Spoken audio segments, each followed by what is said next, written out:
یہ تقریباً 2500 سال پرانی بات ہے۔ ملک یمن پر اسد تبان حمیری نامی بادشاہ کی حکومت تھی۔ چونکہ یمن کی زبان میں بادشاہ کو تبا کہا جاتا تھا، اس لیے تاریخ میں یہ بادشاہ تبا اول یعنی پہلا بادشاہ کے نام سے مشہور ہوا۔ ایک مرتبہ تبا اپنے وزیر کے ساتھ سیر پر نکلا۔ تقریباً 1 لاکھ پیدل چلنے والے اور 1 لاکھ گھوڑ سوار بھی اس کے ہمراہ تھے۔ جس شہر میں یہ قافلہ پہنچتا، لوگ ہیبت اور تعجب کے مارے بہت عزت و احترام سے پیش آتے تھے۔ اس سفر کے دوران تبا ہر شہر سے 10 علماء کو چن کر اپنے قافلے میں شامل کر لیتا۔ یوں کئی شہروں کی سیر کے بعد تقریباً 4000 علماء تبا کے قافلے میں جمع ہو گئے۔ جب یہ قافلہ شہر مکہ پہنچا تو وہاں کے لوگوں نے ان کی ذرا بھی استقبال نہ کی۔ یہ دیکھ کر تبا کو بہت غصہ آیا۔ اس نے وزیر کو بلا کر اس کی وجہ پوچھی تو وہ بولا، بادشاہ سلامت، یہاں کے لوگ بہت عجیب و غریب ہیں۔ اس شہر میں ایک عمارت ہے جس کا نام کعبہ ہے۔ یہ لوگ اس عمارت میں شیطان اور بتوں کی پوجا کرتے ہیں۔ یہ سب سن کر تبا نے دل ہی دل میں فیصلہ کیا کہ وہ مکہ کے آدمیوں کو قتل کر کے عورتوں اور بچوں کو قیدی بنا لے گا اور ساتھ ہی کعبہ کو بھی گرا دے گا، اور پھر کعبہ کا نام خربہ یعنی ویران جگہ ہو جائے گا۔ اللہ کی قدرت یہ ہوئی کہ یہ خیال آتے ہی تبا کے سر میں شدید درد شروع ہو گیا، جبکہ اس کی آنکھ، کان، ناک اور منہ سے بدبودار پانی بہنے لگا، جس کی وجہ سے اتنی شدید سڑان پیدا ہو گئی کہ تبا کے پاس ایک لمحہ ٹھہرنا بھی کسی عذاب سے کم نہ تھا۔ وزیر نے طبیبوں سے مشورہ کیا، مگر کوئی بھی تبا کا علاج دریافت نہ کر سکا۔ طبیبوں کا کہنا تھا کہ یہ کوئی آسمانی معاملہ لگتا ہے جس کو ٹالنا ہمارے بس کی بات نہیں ہے۔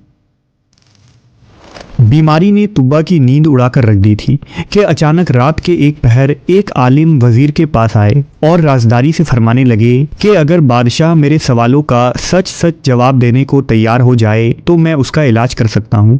وزیر نے یہ بات تبا کو بتائی تو وہ فوراً راضی ہو گیا۔ لہٰذا جب عالم تبا کے پاس پہنچے جہاں ان دونوں کے علاوہ کوئی موجود نہیں تھا تو عالم نے پوچھا، اے بادشاہ، سچ سچ بتاؤ، کعبہ کے متعلق تمہارے دل میں کیا بات ہے؟ تبا جو بیماری کی وجہ سے مکمل نڈھال تھا فوراً اپنے برے ارادے عالم کو بیان کرنے لگا، جسے سن کر وہ بولے، تمہاری بیماری کی وجہ یہی بری نیت ہے۔ یہ بات یاد رکھو کہ کعبے کا مالک چھپی باتوں کو بھی جان لیتا ہے، اس لیے اپنے دل سے برے خیالات نکال دو، اسی میں تمہارا بھلا ہے۔ لہٰذا تبا نے فوراً برے ارادے سے توبہ کر لی، اور ابھی عالم گئے بھی نہ تھے کہ وہ بالکل ٹھیک ہو گیا۔ عالم کی بات اپنی آنکھوں سے درست ہوتی دیکھ کر تبا اللہ پر ایمان لے آیا اور دین ابراہیمی پر قائم ہو گیا۔ پھر اس نے کعبہ کی تعظیم کے لیے 7 غلاف بھی تیار کروائے۔ اس سے پہلے کبھی کسی نے کعبہ پر غلاف نہیں چڑھایا تھا۔ اس کے بعد تبا شہر مکہ کے رہنے والوں کو کعبہ کی حفاظت کا حکم دے کر مدینہ کی طرف چل پڑا۔ مدینہ میں ان دنوں آبادی نہیں تھی۔ پانی کے ایک چشمے کے علاوہ یہاں زندگی کے کوئی آثار نہیں تھے۔ تبا کے قافلے والوں نے وہاں پہنچ کر اسی چشمے کے پاس پڑاؤ ڈالا۔ یہاں قیام کے دوران تقریباً 4000 علماء کا آپس میں ایک مشورہ ہوا، جس کے بعد ان میں سے 400 علماء نے یہ فیصلہ کیا کہ وہ جب تک زندہ ہیں کسی قیمت پر بھی اس جگہ کو چھوڑ کر نہیں جائیں گے، چاہے تبا انہیں جلا ڈالے یا مار ڈالے۔ تبا کو یہ بات پتہ چلی تو وہ بہت حیران و پریشان ہوا۔ اس نے وجہ معلوم کرنے کے لیے وزیر کو بھیجا تو علماء نے فرمایا، یہاں ایک نبی تشریف لائیں گے جن کا نام محمد ہوگا، ان کی وجہ سے کعبہ اور مدینہ کو عزت نصیب ہوگی، وہ حق کے امام ہوں گے، ان کی ولادت شہر مکہ میں ہوگی اور ہجرت سے مدینہ کو نوازیں گے، وہ شخص یقیناً سعادت مند ہوگا جو ان کے زمانے میں ہوگا اور ان پر ایمان لائے گا۔ اس لیے ہم اس امید پر یہاں مرتے دم تک رہنا چاہتے ہیں کہ یا تو ہمیں محمد صلی اللہ علیہ وسلم کا زمانہ نصیب ہو جائے یا ہماری اولاد اس سعادت سے بہرہ مند ہو جائے۔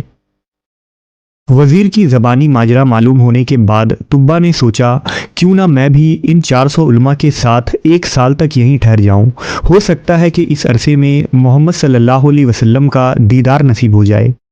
اس خیال سے تبا نے بھی وہیں قیام کر لیا اور 400 علماء کے رہنے کے لیے 400 گھر بنوا دیے، ان کی شادیاں کروائیں اور خوب مال و دولت بھی دیا۔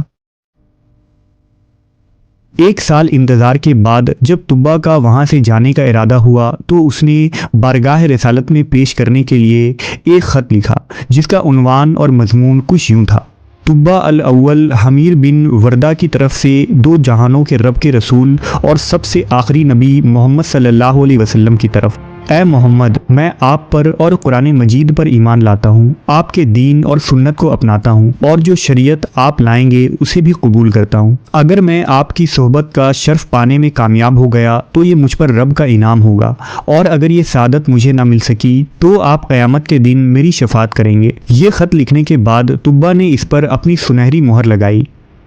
پھر طبا نے اس خط کو علماء کے سپرد کر دیا اور وصیت کی کہ اگر آپ کی ملاقات آخری نبی سے ہو تو یہ خط ان تک پہنچا دیجیے، اور اگر ملاقات نہ ہو تو آپ کی اولاد یا اولاد کی اولاد اس خط کو حفاظت کے ساتھ ان تک پہنچائے۔ اس کے بعد طبا مدینہ منورہ سے ہند کے شہر غلزان چلا گیا اور وہاں اس کا انتقال ہو گیا۔ طبا کے انتقال سے تقریباً 1000 سالوں بعد نبی برحق حضرت محمد صلی اللہ علیہ وسلم کی پیدائش ہوئی۔ آپ نے مکہ سے مدینہ ہجرت کی۔ اس ہجرت میں مسلمانوں کی مدد کرنے والے مدینہ شریف کے مسلمانوں کو انصار کہا جاتا تھا۔ یہ انصار انہی 400 علماء کی اولاد میں سے تھے اور 1000 سال سے نسل در نسل خط کی حفاظت کرتے آ رہے تھے۔ جب انصار کو حضور کے مدینہ تشریف آوری کا ارادہ معلوم ہوا تو ان میں خوشی کی لہر دوڑ گئی۔ انہوں نے بارگاہ رسالت میں طبا کا خط پہنچانے کے لیے آپس میں مشاورت کی۔ چنانچہ وہ خط ابو لیلہ انصاری نامی ایک شخص کے سپرد کر دیا گیا جو بعد میں ایمان لے آئے تھے۔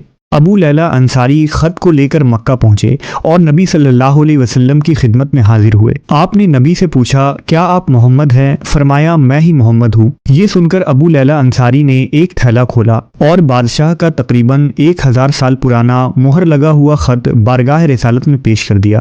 نبی صلی اللہ علیہ وسلم نے حضرت ابو بکر صدیق کو خط پڑھ کر سنانے کا حکم دیا۔ جب خط سنا دیا گیا تو آپ صلی اللہ علیہ وسلم نے 3 مرتبہ فرمایا کہ نیک بھائی کو خوش آمدید، نیک بھائی کو خوش آمدید، نیک بھائی کو خوش آمدید۔ اس کے بعد آپ نے ابو لیلہ انصاری کو مدینہ کی طرف لوٹ جانے کا حکم دیا۔